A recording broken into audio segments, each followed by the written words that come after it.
to all of us to wake us up safe and sound so we can utter His holy name with rapt attention and perfect our life.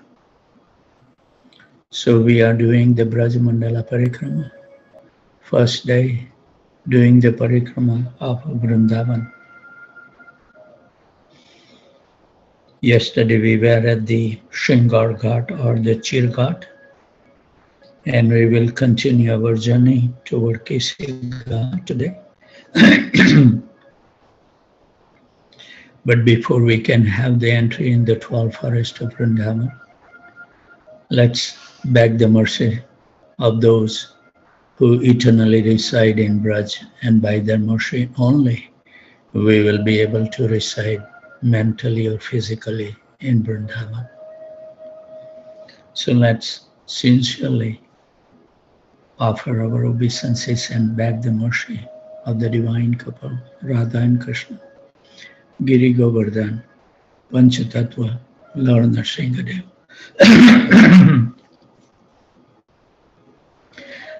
Vrunda Devi, Nama Prabhu, Lakshmipati Tirtha Maharaj, Madhavendra Puri, Ishwar Puri, Chaitanya Mahaprabhu and his eternal associates, 6 Goswamis of Vrindavan, Swarup Damodar Goswami Maharaj, Namacharya Srila Haridas Thakur, Narottam Das Thakur, Vishwanath Chakrabarti Thakur, Vrindavan Das Thakur.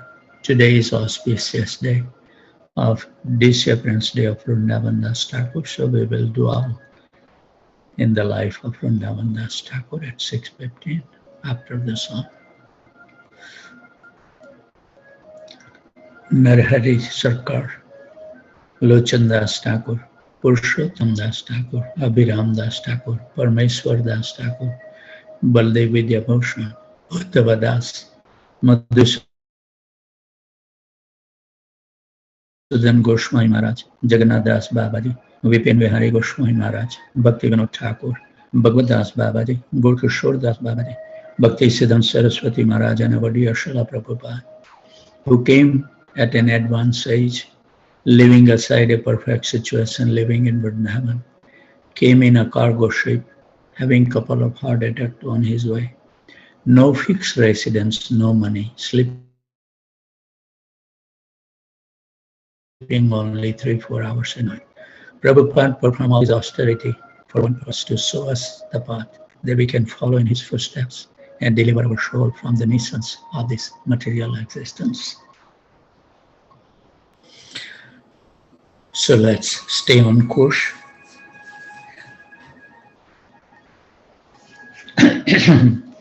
We are leaving the Shingar Ghat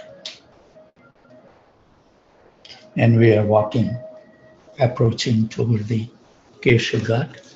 I have posted the pictures. Wonderful place to be meditated upon because it's very significant in our practice, Kesi Ghat. And we will find out why.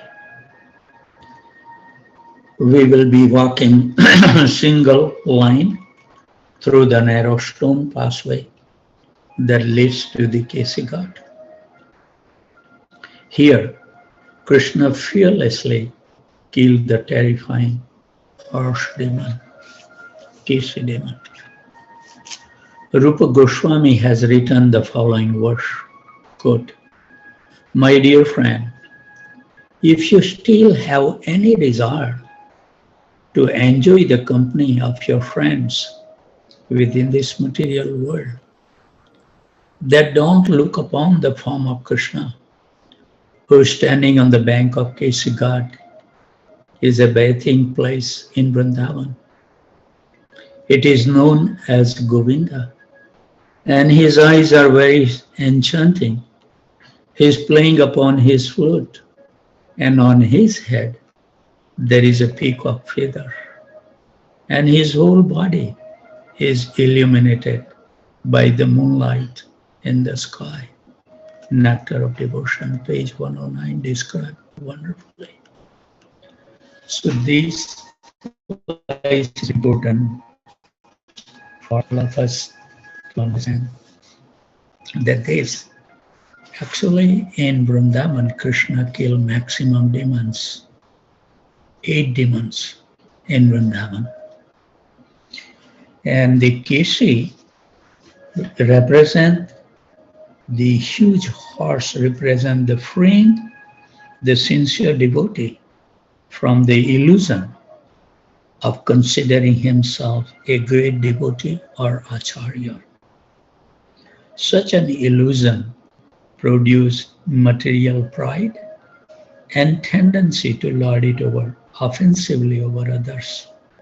These illusions must be carefully given up.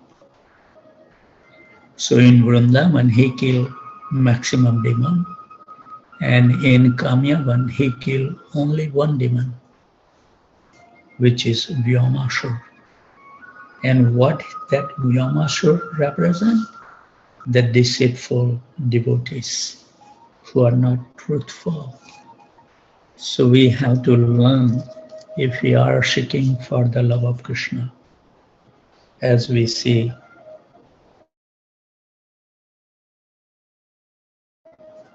in the life of the gopis. I'll read little. The gopis are the example of complete surrender. They have given up all dharmas, even Veda dharma, Vedic etiquettes, Vedic regulations. Their surrender is based on pure love. Unless you develop such a love, your surrender is not complete, and it will either be artificial, partial, or conditional. And without prem, it is not true surrender. So gopis are laying down the path where we need to be, and we can see where we are. And then if we know those 2 points in our life, where we are and where we need to go, we need to make a nice plan to reach that goal. Life is very short, and we don't know where it can be ending. We may be not even able to see the sunshine today. Who knows? So with those thoughts, praising God, most advice for the Vaishnavas to destroy that pride in our life, and taking the bath in Kesighat with the prayer, humble mood, maybe we can wash away those illusory thoughts in our life. With those thoughts, we invite the divine couple in the inner core of our heart, where we have erected a wonderful throne for the pleasure of the divine couple, with lots of labor of love, and with nice diamonds, jewel pearls, and sapphire stones. We will be washing the divine lotus feet with the water we will be all collecting from 1088 tirthas, including Radha Kund, Shyam Kund, Prem Sarovar, and Ganga cha, Yamuna chaiva, Godavari, Saraswati, Narmada, Sindhu, Kaveri, Jalo, Ashwin, Sanini, Tilko. Washing the divine lotus feet will wash away all the sins that we may have incurred in the previous millions of life in this life, making us an eligible candidate to chant the Hare Krishna Mahamantra. What does it mean to be eligible? Eligibility comes through sincere devotion. You know, we are replacing my house roof. So I always try to help those people in a small way.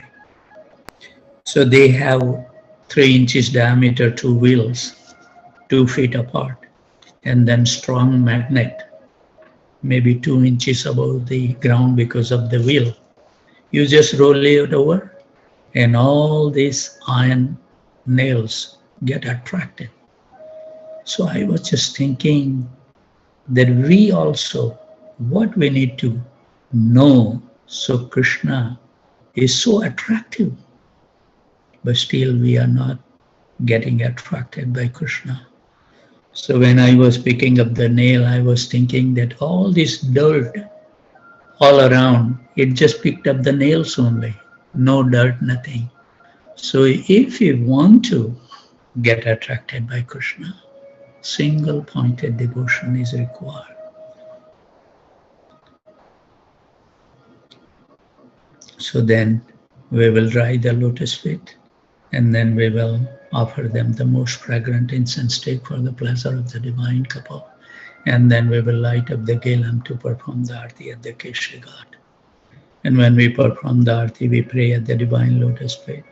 Please be merciful to us, so we can behold your most beautiful, transcendental, most attractive, and most pleasing to our mind and heart, the divine form may continuously appear within our mind and heart, at least during the early morning hours. And also we pray, please give us the memory, so we can remember that you are so kind, always accompany us, closer than anyone else in the creation. And also, please give us your mercy, open up our impurities, so we can work on one by one to get free from those by chanting the Hare Krishna Mahamantra attentively and for prolonged time. Slowly and slowly, we should not count that how many rounds we are chanting, but how many hours we are absorbed in the holy name. That's the real barometer of our taste for chanting. All the gopis, they always crying. And what consolation Uddhava can give? He can't say to the gopi, don't cry for Krishna. He has to say, cry more, cry more. And when he realized his position, that he was a perfect jnani, but he has no devotion to Krishna. This is our positions. So let's give our mind and heart fully concentration on reading the Mahamantra and hearing its syllable with rapt attention. Thank you. Wish you all the best. Hare Krishna, Krishna Krishna, Hare Hare. Hare Ram, Ram Ram, Hare Hare. Hare Krishna, Krishna Krishna, Hare Hare. Hare Ram, Ram Ram, Hare Hare. Hare Krishna, Krishna.